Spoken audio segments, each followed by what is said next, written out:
Waliwo obunkenke obw'amaanyi ennyo mu gavumenti.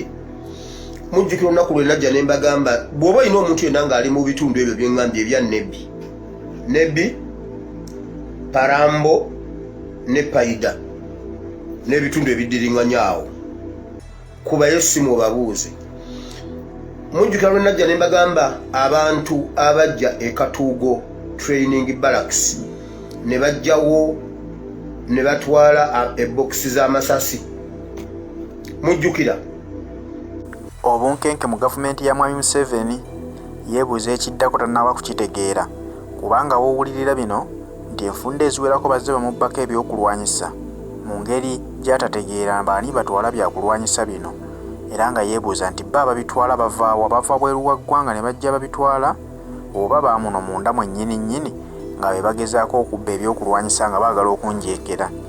Yeebuuza nti bwe babeera bamunda mu ggwanga Uganda kigendererwa ki kye balina era babibba batya, babikwekawa, kubanga yagamba nti alina intelligence ey'amaanyi n'ekikwewuunyisa nti enfunda eziwerako bazze babba ebyokulwanyisa nga basooka kubbanga mmundu ne bazitwala ne zibulizibwawo. Gye buvuddeko awo bwe yavaayo n'alangirira nga babbye bokisi z'amasasi nago ne bagamutwalako tategeera bagatwalawa. Yakikakasa bukakasa nti abaatwala emmundu ziri be baanonya amasasi gano, kubanga tewali mundu ekuba nga teriimu masasi. N'olwaleero era kigambibwa nti baakomyewo ne banona ebyokulwanyisa ebirala, ate ku luno baatutte ebyokulwanyisa eby'amaanyi ebiwanula ennyonyi mu bbanga. Kikwewuunyisa nti abatwala ebintu bino ddala beetegekera olutalo ssinziggu, kubanga lulimu n'ebikompola, lulimu okuwanula ennyonyi waggulu. Kakati Museveni ali mu kusattira ng'agamba nti baani abatwala ebyokulwanyisa by'eggwanga, ye mu kubitwala babitwala wa? Babifulumya ggwanga Uganda, babiyisa luddawa ku nsalo kyetaliiko bukuumi, babikweka muno mu ggwanga Uganda, kifo kye ekituufu we babikweka we tutasobola kuzuula. Bwe baba nga babifulumya ku nsalo ne batabakwatako, abakuuma ensalo babirimu bakimanyiiko. Ddala abantu benneesiga mu gavumenti bendowooza nti bakuumi ba gavumenti bagikuuma oba nabo bandyamudde olukwe nga balinze bulinzi kintu lwekiri baluka. Kakati embeera eri awo musajja wattu tateredde, kubanga yejjukira ekyasinga okutya yajjira ku mmundu, naye ate gyasinga okutya kuba agimanyi obukaawu bwayo. Bw'alaba ebigenda mu maaso mu ggwanga kati bimweraliikiriza, takyasobola kubukala mu State House. Amanyi bulungi nti budde bwonna nnyinza okuba ndi wano ekintu ne kyabika. Obuli mu gavumenti mu UPDF ne mu gavumenti yonna, abantu abali mu bitundu by'e Nebbi musobola okuwitinensinga ebitundu bya Parambo, Nebbi ne Paida, disitulikiti ezo eziddiringanya awo. Parambo, Nebbi ne Paida mulaba deployment y'amagye eriyo, era waliyo ekintu waliwo amagye agatambula bakiyita route march, batambula balina message gye basendinga in case bwe wabaawo omuntu amanye nti they are informed. That's why they are patrolling enguudo zonna awo. Mumanye ekiri eyo, ekiri eyo ekyaliyo ennaku ezo kiri bwe kiti. Waliwo obunkenke obw'amaanyi ennyo mu gavumenti.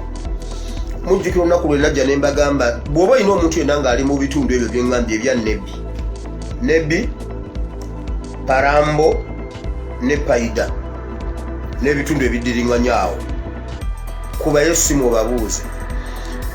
Mujjukira lwe najja ne mbagamba abantu abajja e Katuugo Training Barracks ne bajjawo ne batwala ebokisi z'amasasi. Mujjukira kakati waliwo abantu abazze mu kampu ya SFC gye bayita kampu Museveni, ntera nnyo gyogerako wano, bagiyita kampu Museveni eya first battalion eya first commando. Abasajja bajja nga bali mu motoka ya Ame Green H4DF. Baali abasajja bana, ng'omu abakulira yali captain, n'atuuka bulungi nnyo openly, nayingira confidently ne bayingira ne boogera n'abakulu n'aba amura ne bakola batya ne bagamba tunonye rocket launchers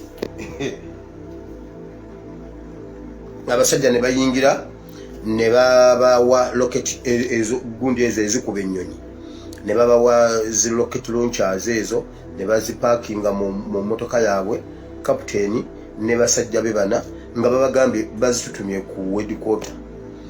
So abasajja ne basimbula ne bagendera okumala okubuuza bannange nti affe tetunaba kuzibatumako.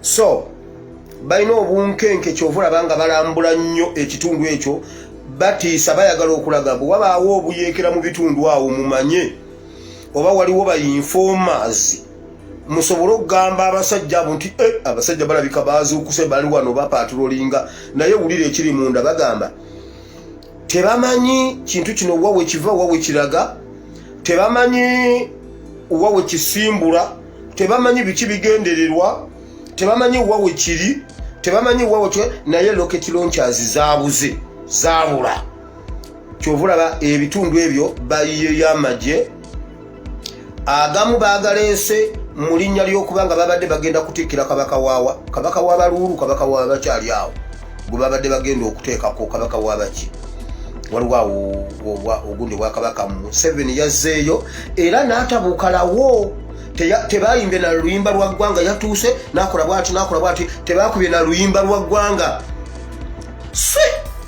n'asimbula n'avaawo kuba teyabadde comfortable n'ekitundu ekyo tali comfortable n'ekitundu ekyo yensonga lwaki amagye mangi nnyo mu kitundu awo batambula kye bayita route march. So ebintu bino Uganda waliwo ekintu kye mutuddeko kye mutamanyi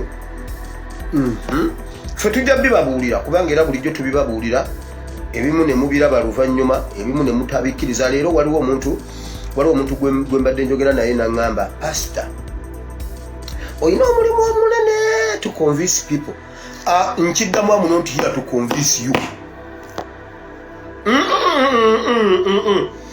Siri wano omuntu akonvinsinga aba omuntu ayinza okukonvinsinga okukkirizisa ekitaliiwo oyo si yenze. Pawulo agamba enjiri gye mbabuulira n'ebigambo bye mbagamba sibabuulirangako weewaawo basi weewaawo wano we traffic weewaawo. Amina. I'm not here to convince you. Abiwulire abitwala abigaane kubanga waliwo n'abanvuma ate nabo bakkirizibwa. Kati omwana wange kasa mukubire simwangamba dadi oli mu Indonesia yabiwulidde byonna bimanyi. Waliwo n'abanvuma naye nze sifaayo naye nze wendi mukama yampa. I'm not here to convince anybody. Abitwale abibuusabuusa bibuusebuuse kuba waliwo era ababibuusizabuusiza era ne bibatuukako. Abamu mujja bikkiriza nga bibatuuseko. Ab'essembabule wenjogerera bali mu kubiisanya nakasaanyi. Kyogamba tebakamanyi kati wawe kaava. Waliwo abantu wulira bannange mmwe nabagamba vidiyo zange mugira tuuka ekiseera muzimirenge empeke. Waliwo omusajja omu ankubidde essimu ng'obusungu bumutta asuubula muceere e Tanzania.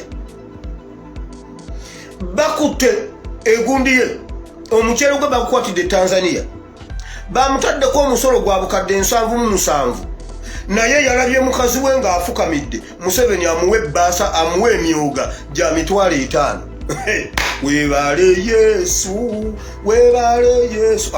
Waliwo omusajja amanja akayimba akondowooza leero nkakuwa eri amutaddeko omusolo gw'obukadde 7,700 naye n'amuwadde emyoga gya 5,000. Nabagamba tewaliyo myoga. Gavumenti tegaba ssente era jjo Kiseka yakyogedde. Ani ababugambako nti twagala Bobi Wine atuwe ssente? Ani yakibagamba nti twagala Museveni aveeko Bobi Wine addeko atuwe ssente? Ani yabagamba? Emyoga gibeera bwe giti.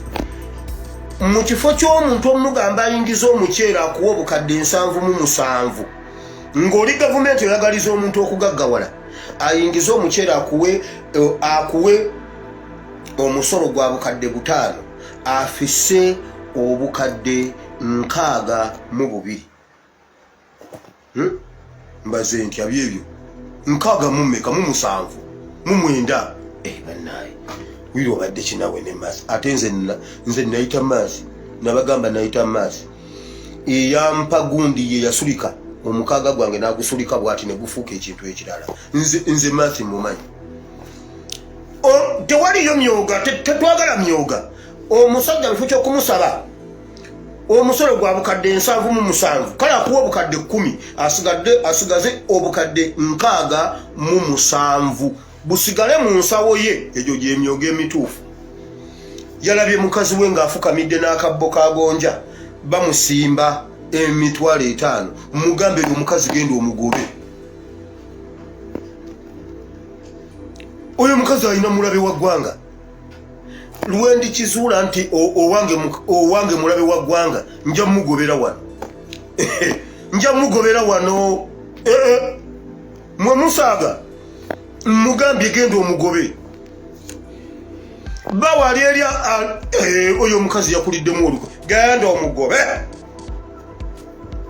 nabagamba nze nyina Facebook saagala munzize mulubya ate nange pastor ogambye eki goba omulabe w'eggwanga oyo munyarwanda Ibrahim yatugana obba WhatsApp esimu eri +97433939639 tugenze mu masimu kati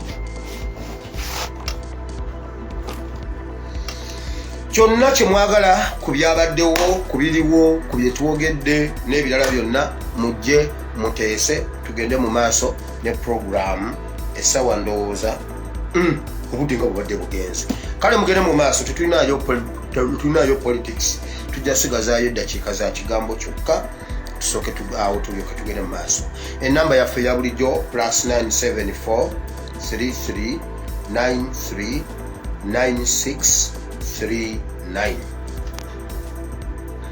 oba oli butereevu mu studio